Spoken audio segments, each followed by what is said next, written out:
No, it's not Christmas, but for some reason, I just can't help but feel that some random fat dude in a red suit has left a weird mysterious package under my chimney. Does that make any sense at all? Honestly, it probably doesn't. But you know what does make sense?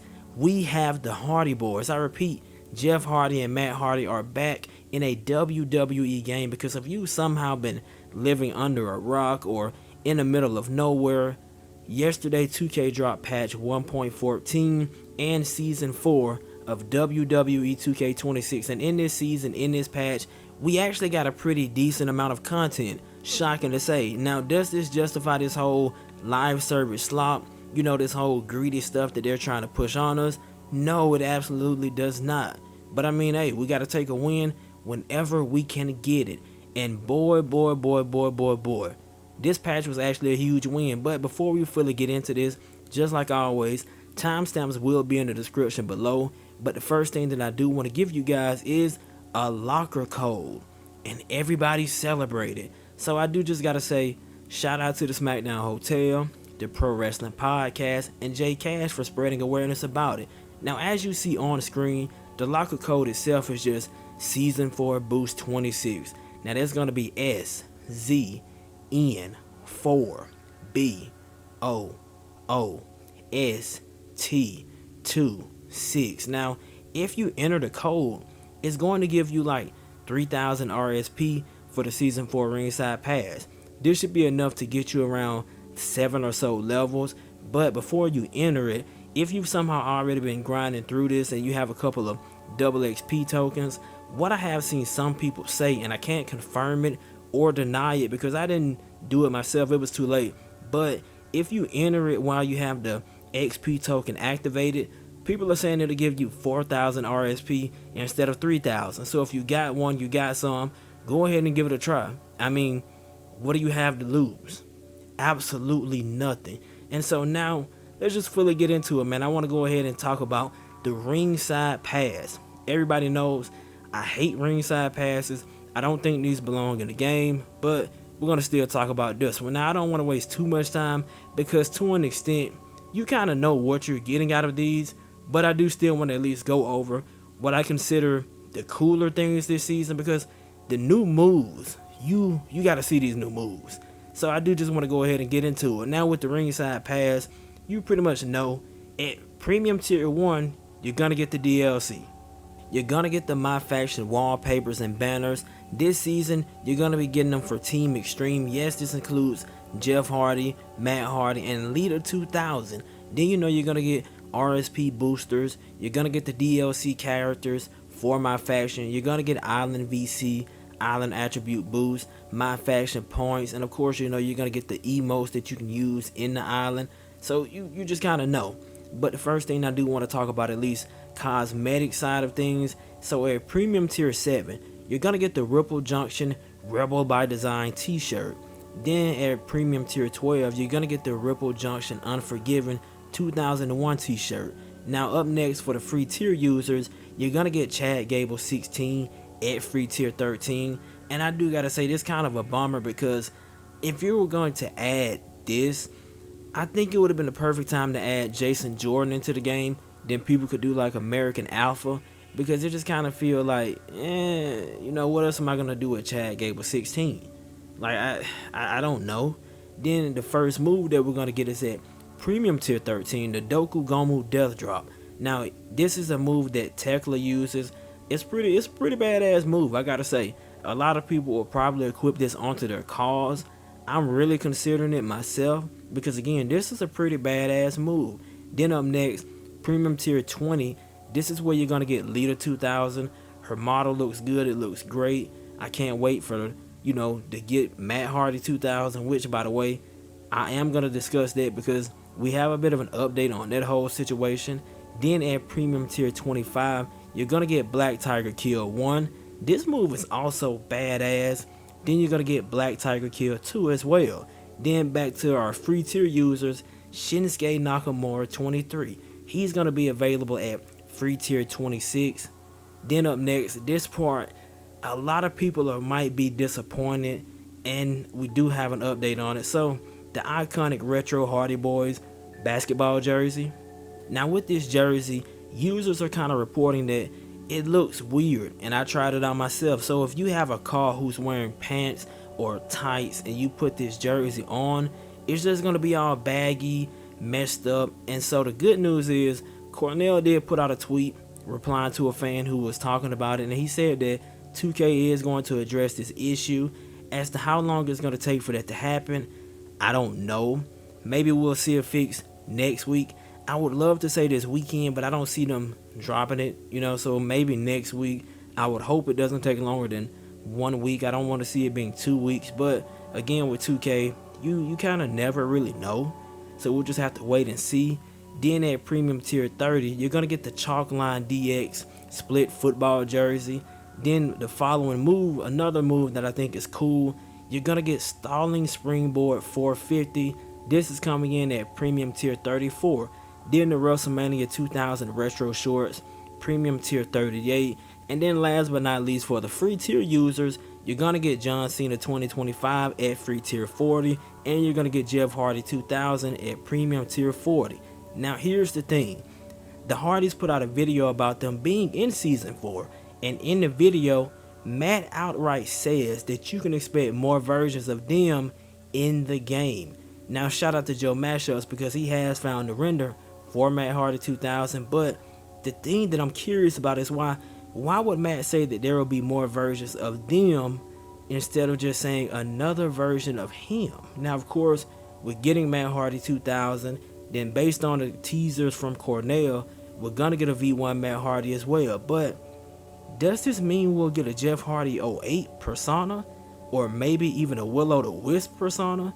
And that's like, if we can get TNA AJ Styles and Ring of Honor CM Punk, then surely a TNA Jeff Hardy persona, it is not too far-fetched. Like, am I tripping? Am I crazy? Before you even consider to answer that ridiculous question, because we know I'm not crazy, that's strictly rhetorical. But since we're talking about the Hardys, what do they bring to the table in 2K26? And well, let's just go ahead. We're going to start with Matt. So the first move that Matt introduces is the cascading buckle smashes. In my opinion, I'm going to say this might be a top 5 move of this season. And it's going to be one of those moves where you can really bust your opponents open with it. So I think a lot of players will enjoy this move. A lot of people will have fun with it. Then of course, man, he has Side Effect 3. Again, interesting animation. He has Twist of Fate 1. Middle Rope Elbow Drop 5. He has a new inverted DDT. It's going to be inverted DDT 5. And then here's a cool thing as well. He has a character specific starter match draw energy animation. It's really interesting to see. At first, I couldn't get it to work. So I don't know if they did a quick fix, but it does work for me now. And then of course, he introduces new taunts. Can you guess how many? Not 1, not 2, not 3, not 4, not 5, not 6. Matt Hardy introduces 7 new taunts into WWE 2K26, and that's just absolutely insane.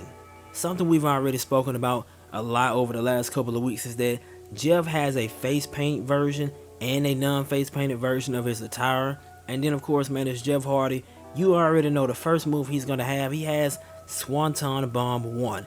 Then it's something that I did wonder. 2K has, they kind of answered it because he does have his Spinal Destination submission move. I am really glad to have this into the game. He has the Russian leg sweep / leg drop combo. Again, man, I think this is one of the cooler moves of this season. He has Twist of Fate 5. He has the Snapmare and seated drop kick. And then last but not least, the Falling Splash. And then of course, one of the coolest things as well about him, you can remove his shirt just like it was a singlet. So if you're on PS5, you're going to want to hold down R2 and hold down the arrow. If you're on Xbox, you're gonna want to hold right trigger and the arrow down. And again, just like Matt, he has character specific starter match draw energy animations. And then again, he introduces taunts. Can you guess how many? He introduces 8 new taunts into the game. So between the two of them, 15 new taunts. And that's absolutely insane. But I mean, like, it's the Hardys. These dudes are very expressive, so I guess it's on point with the brand. And of course, you know, speaking about their brand, It's the Hardys. With the Hardy Boyz, you already know you're going to get a whole wide arsenal of tag team moves. And in 2K26, they do give us 3 new tag team moves. The first move is the plot twist, kind of like a twist of fate into a neck breaker. Overall, a pretty good, cool animation. Then, of course, again, it's the Hardys. We're going to get a new version of the iconic Poetry in Motion. Poetry in Motion 25. In my opinion, it's a tie between this and plot twist as which of these new tag team moves is the best. And then last but not least, you're going to get the assisted diving elbow drop. Also a good move. I just think the other two are better. But again, opinions might vary. And then up next, making her WWE Games debut is Lady Shani. Now at the moment, her character is actually kind of controversial. And it's honestly not even for what you would expect. So a lot of people are angry at 2K because Lady Shani's character model is just Jada Parker under a mask. And of course, you know, with the masked wrestlers, a lot of times they do tend to use another person's model and then just slapping a mask on it. But some people have pointed out that with Flamer this year, she is actually under the mask. And people expected the same with Lady Shani, but lo and behold, it's just not the case. I'm also seeing people point out that 2K is missing a lot of her moves. 2K has also given her finisher move the wrong name. Instead of being called La Crucetta, hope I didn't butcher that name, it's referred to as the Shani lock. And now Lady Shani, in my opinion, she feels kind of pointless to use because she has low stamina. At times it does kind of feel like she's unplayable and useless because your stamina runs out after barely doing anything. But I'm kind of conflicted because she might actually be one of the most fun characters to use in the game. So if you like any sort of technical wrestling, you like submissions and stuff, her moveset is going to be like a winter wonderland for you. She has so many different combos that turn into submissions. She has a finishing move that's a submission. She has so many different moves. She has dives. She got hard strikes. Her moveset, it might be one of the most variety filled ones in the game. So to even hear that they left stuff out, I'm kind of curious about, damn, what would her full realistic moveset look like? And so she does bring a couple of new animations into the game. She gives us the Shani Lock 1.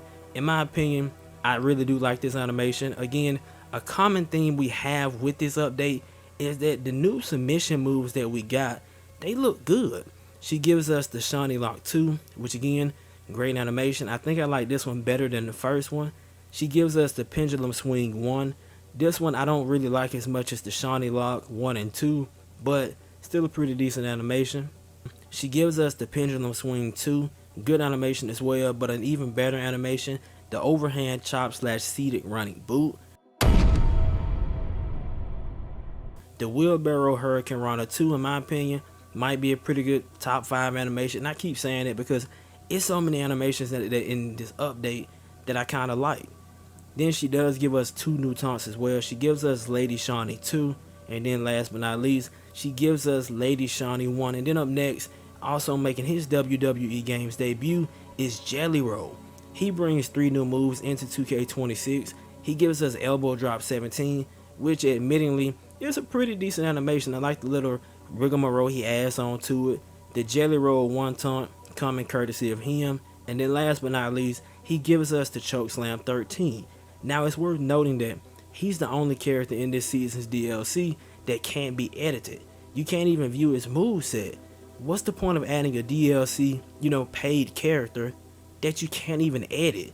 And it goes back to my entire point that he was a waste of a slot. So many people on the WWE roster that didn't make the game, that would have been better choices. I mean, hell, there's legends in the files that didn't make the final cut that would have been a better choice. I would have much rather have had Sabu or Steve Blackman than Jelly Roll. But despite me saying that, this might actually come as a shocker. He is actually surprisingly fun to use.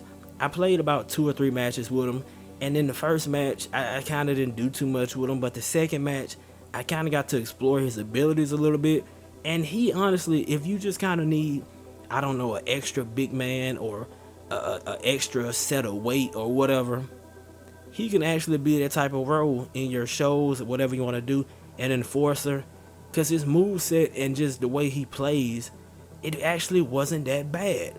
And so I gotta admit, I was wrong. I can't even believe I'm saying that. Then up next, we do have the island because they added new shop and bundle items. And I would like to point out that they added a couple of new face paints. It's obviously Jeff Hardy face paint, but unfortunately, I'm seeing users say you can't even use it on them, which is a huge bummer, especially for the attire creators or anyone who wanted to give Jeff a little bit of extra razzle dazzle. Maybe this is something they'll adjust, but I wouldn't expect it, to be honest. And again, it is disappointing because in 2K22, you could edit Jeff Hardy's face paint. So I don't know why they wouldn't do it. Maybe it's because he's not a WWE superstar, he's in TNA, which would kind of explain the same situation with Jelly Roll as to why you can't edit him. I'm not too sure. Then also I do want to point out, this is common courtesy of Alex Styles, but in Wednesday's patch, 2K added 2 new moves. One is a taunt, one is a move, and the move is very weird. It's kind of like the character turns into a meteor. And again, they are hidden right now, so we are going to see these get released at some point this season. I don't know if it'll be another weird character via MyFaction, like, you know, the manifestation and those crazy moves she has. That's something we're just going to have to find out. Then up next, 2K, this is the part where we start to discuss what did 2K fix, what did they patch. In universe mode, it had a decent bit of issues.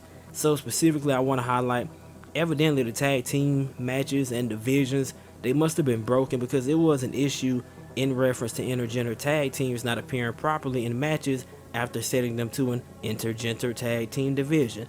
Then 2K also had an issue where male superstars would be automatically assigned to a women's tag team championship division after a draft in specifically superstar mode. Something else that 2K did address was there was a reported concern related to a title being vacated when an alternate attire superstar cashed in the Money in the Bank post-match on the champion during a PLE event. Then they also addressed reported concern related to the default Money in the Bank appearance in cutscenes when selecting announced cash-in with a custom Money in the Bank.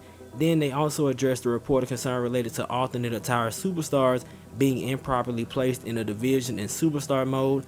What the hell is going on with these divisions and alternate attires? Then the final universe mode adjustment was they addressed the reported concern related to managers only being added to the last participant in multi-man matches. Then up next, outside of universe mode, this is going to be the portion of the video where I mentioned what they patched in the other areas of the game. So like, you know, universe mode had a decent bit of things, but this section has even more. So players were reporting an issue about soft crashing occurring when they would choose Charlotte as the first entrant superstar in 1v1 matches in MyGM. An issue revolving around the camera being blocked by ladders, that's been fixed. Mass clipping that would occur during Crush's entrance has been taken care of. Some players had glitches where superstars wearing glasses would have another pair of glasses on their face. There was also a problem with the camera placement during some entrances. 2K has addressed both of these problems. Batista 02 had a glitch where he would experience championship clipping during the default double title motion. 2K updated camera attributes that affected misalignment in high ramp arenas. They also addressed an issue where championships would disappear during some entrances in gameplay. There was an issue where the camera would get stuck when viewing entrance motions with the third person gameplay camera. Last but not least, they addressed the reported concern related to generic trons and movies appearing during the Hardy Boyz entrance when a superstar is assigned as their manager in gameplay. Then something up next as well, we have new audio tracks into the game. So you already know, over the last couple of weeks, Cornell had been hyping up dropping teasers for The Brood, and we have The Brood's theme song. I thought we were going to get a Zack Ryder Persona card, but it would appear that unfortunately that's just not the case, because instead Zack Ryder's radio theme song is just in the game's jukebox.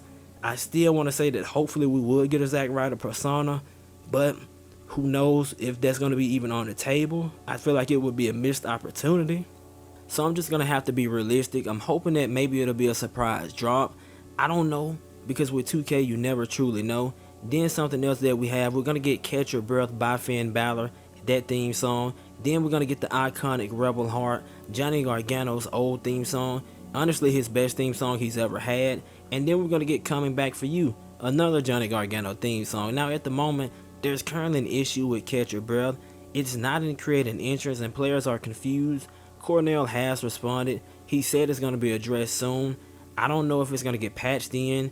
or if it's going to be tied to some sort of a MyFaction persona.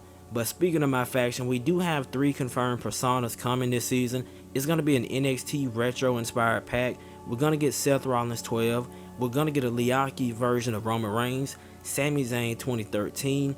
But unfortunately, again, I do have some bad news. So to the people who are interested in the Liaki persona to create a Shield version of Roman Reigns, shout out to Game Vault for this information. But at the moment, it kind of appears that you won't be able to edit him. Now the same also appears to be true for Seth Rollins 12 as well. Again, maybe it'll be different when they actually get released, but I just still wouldn't expect it. Another persona worth mentioning is the Walter variation of Gunther. A few weeks ago it was leaked and people were upset because it was just the current day regular Gunther model. Now at the time, Cornell did mention that it was a placeholder.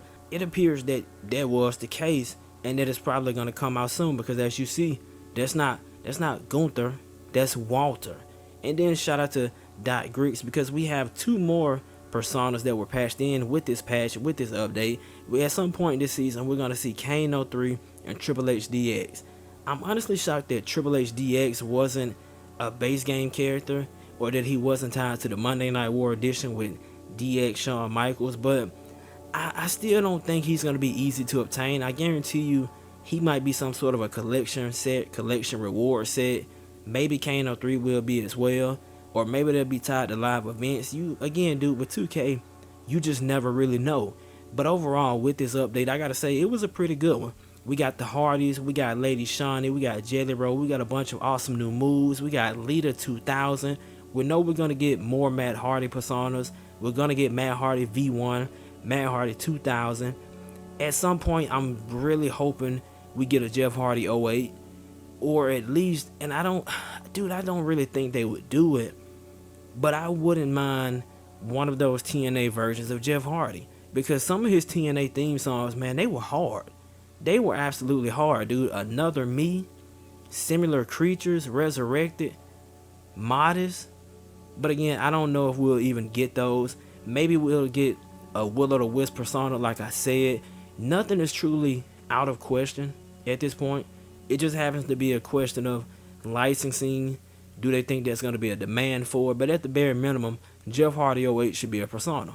I don't see how you put him into the game with these persona cards and you don't give us Jeff Hardy 08. Then of course, man, I do also want to just say, I got to go back to this. That Walter model, I'm actually very looking forward to it. It'll be cool to do a Gunther versus Walter match. But overall, man, season 4 came out, got a bit of hype around it. A lot of people are saying that they're pretty much done with the game after this because they were just waiting on the Hardys. I was waiting on the Hardys, but I'm not done with this game by any means. I'm curious though, man, what's your take on it? I really do want to hear more people's opinion about it. What did you like? What did you dislike? Anything that you felt should have been added that they didn't add? Anything that you would specifically like to see before the game is quote unquote over? But with that being said, if this is your first time stopping by the channel, go ahead and get that leg ready. Go ahead and tune up the band. Give it a little bit of a do, and then go ahead and hit that like button with the meanest super kick sweet chin music that you could possibly muster up. And then hold on, we aren't done by a long shot. I want you to take that subscribe button. I want you to throw it off of the ropes. I want you to throw it in the air, and I want you to hit it with an RKO. But either way, man, your boy getting ready to sign out. Take it easy.